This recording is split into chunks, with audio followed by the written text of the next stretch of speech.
दोस्तों नमस्कार। मेरा नाम अर्जुन इलाहाबादी है। कहानियाँ सुनाता हूँ। मैं अपनी कहानी कॉल गर्ल का 5वां पार्ट कल हमने आपको सुनाया था और मैंने आपसे वादा किया था कि आज मैं आपको अपनी कहानी कॉल गर्ल का 6ठा पार्ट यानी कि आखिरी पार्ट सुनाऊंगा। पहले पार्ट में आपने देखा कि रीना मेरे कमरे पे आई थी और हम साथ थे, लेकिन सुबह आँख जब मेरी खुली तो रीना कमरे में मेरे नहीं थी। मैंने इधर उधर खोजा लेकिन मुझे रीना कहीं नहीं मिली। अब उसके आगे का पार्ट सुनते हैं। मैंने रीना को फ़ोन किया मगर उसका फ़ोन ऑफ था। बहुत बेचैनी महसूस हो रही थी। खुद को सहज करने के लिए कमरे में टहलने लगा और फिर कुछ सोचते हुए मैं बिस्तर ठीक करने लगा और जैसे ही तकिया से रहने से हटाया एक कागज़ का टुकड़ा दिखा। मैं सोच में पड़ गया, कागज़ का टुकड़ा यहाँ कैसे? मैंने तो नहीं रखा था, पर यहाँ किसने रखा? बहुत सारे सवाल मन में उठने लगे। मैं बिस्तर पर ही बैठ गया और फोल्ड किए हुए कागज़ के टुकड़े को खोला तो चौंक गया। वह रीना का लिखा हुआ नोट्स था। उसमें लिखा था, मुझे पता है तुम जब नींद से जागे होंगे तो मुझे न पाकर बहुत चिंता हुई होगी, मगर मैं क्या करती?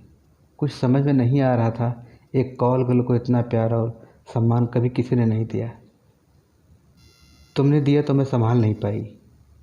तुमसे अगर कोचिंग में मैं पहले ही मिल लेती या तुम्हारा प्रस्ताव स्वीकार कर लेती तो यह दिन नहीं देखना पड़ता। मगर सच कहूँ तो उन दिनों मुझे तुमसे प्यार नहीं था। बस प्यार था तो अपनी पढ़ाई से, मगर क्या मालूम कि मेरा पढ़ना लिखना इस व्यवसाय के लिए ही था।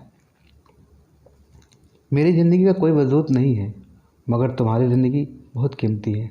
तुम्हारा समाज में मान सम्मान है। इन सब के बीच में भला कहाँ ठहर पाऊँगी? आखिर क्या बताओगे आप किसी से मेरे बारे में? पहले तो मैं तुम्हें समझ नहीं पाई और आज जब तुमसे अथाह प्रेम हो गया तो तुम्हें खोने से डर लगता है। रात को जब मैं निर्भय होकर तुम्हारी बाहों में सुकून से सो रही थी तो मुझे लगा अब सुल्ताना के पास लौट कर कभी नहीं जाऊंगी, यही मेरा घर होगा। मगर फिर मुझे लगा कि कॉलगल का कोई घर नहीं होता है। वहाँ तो लोगों की रातें रंगीन और बिस्तर गर्म करती है। मैं कितनी स्वार्थी हो गई हूँ, खुद की खुशी के लिए तुम्हारी ज़िंदगी को दांव पर लगा रही हूँ।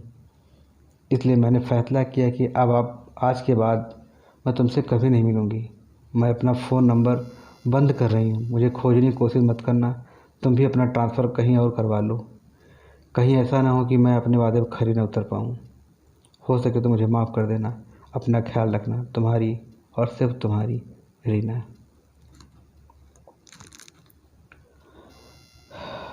पत्र पढ़कर कुछ देर तक मेरा दिमाग काम करना बंद कर दिया।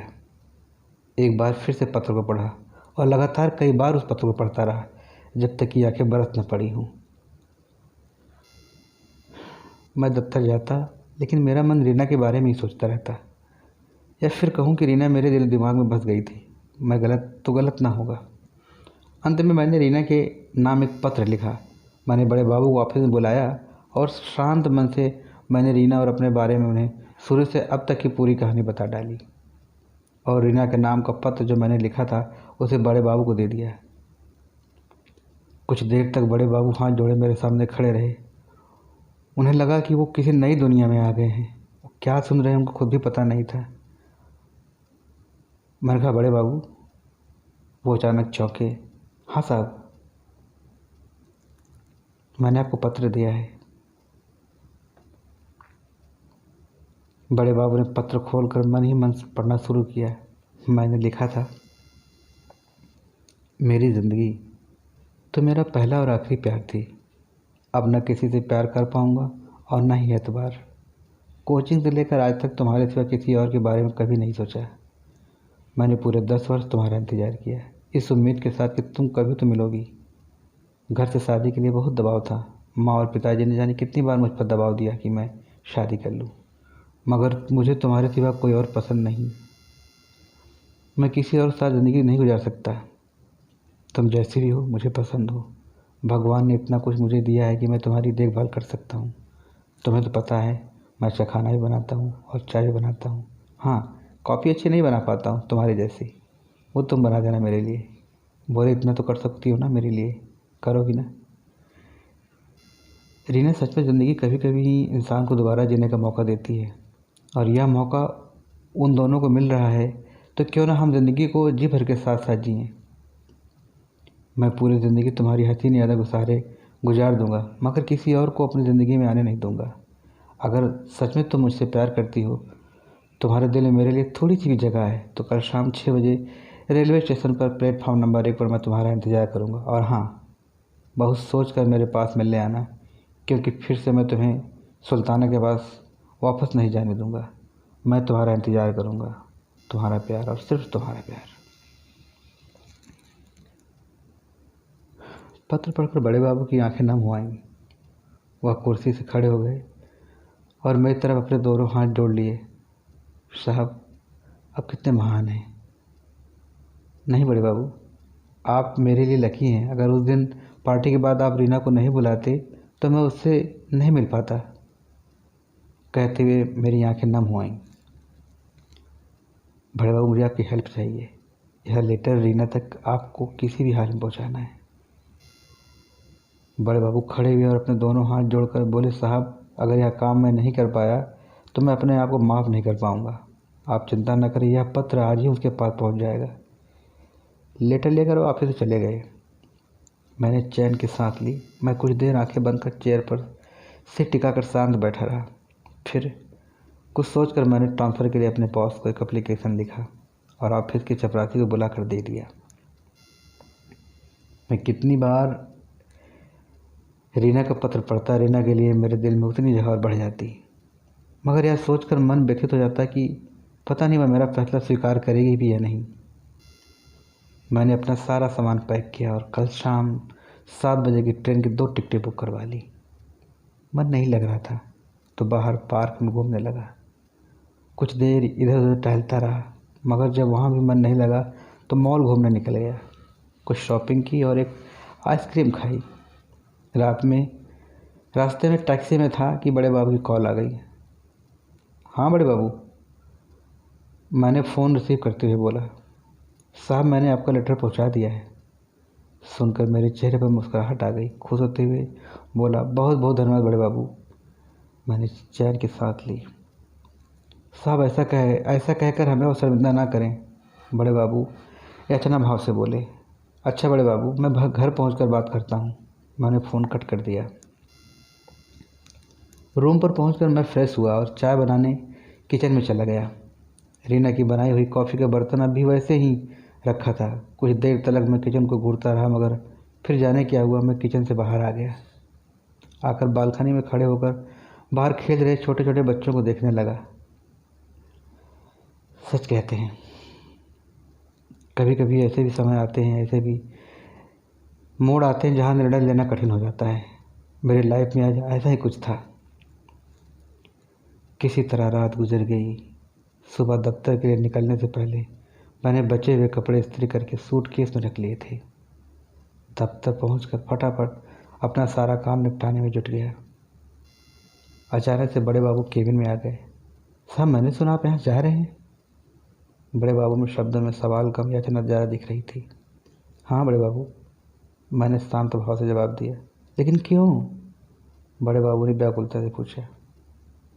मैं अपने शहर जाना चाहता हूँ, अपनों के बीच। अब यहाँ मन नहीं लगता बड़े बाबू। बड़े बाबू कुछ देर शांत खड़े रहे। वह कुछ कह न सके और धीरे धीरे कदमों से वह केबिन से बाहर निकल गए।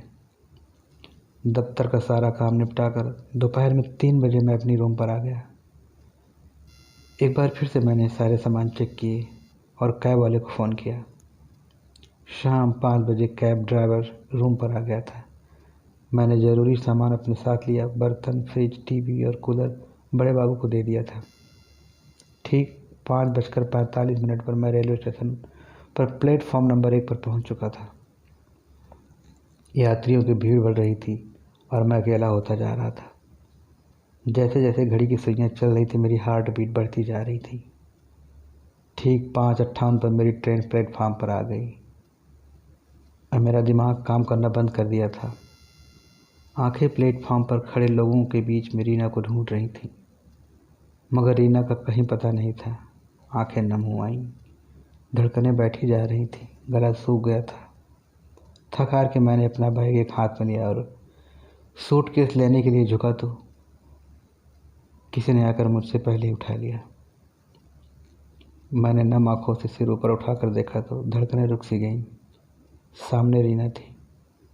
कुछ देर खुद को संभालने की नाकाम कोशिशों के बाद मैंने रीना को कसकर अपनी बाहों में भर लिया और फिर फपक कर रो पड़ा। आज मैंने समाज में पुरुषों के रोने के अधिकार को तोड़ दिया था। प्लेटफार्म पर खड़े यात्रियों को हम दोनों के सिवा कोई और नहीं दिख रहा था। हम दोनों सबसे अनजान अपनी ही दुनिया में खोए हुए अपनी बोगी में सवार हो गए। हम दोनों जीवन रूपी ट्रेन में सवार हो चुके थे। ट्रेन अपनी स्पीड पकड़ चुकी थी। रीना मेरी गोद में से रखकर जाने कहाँ खो गई थी और मैं रीना के बालों को अपनी उंगलियों से सुलझाने का सफल प्रयास करता रहा।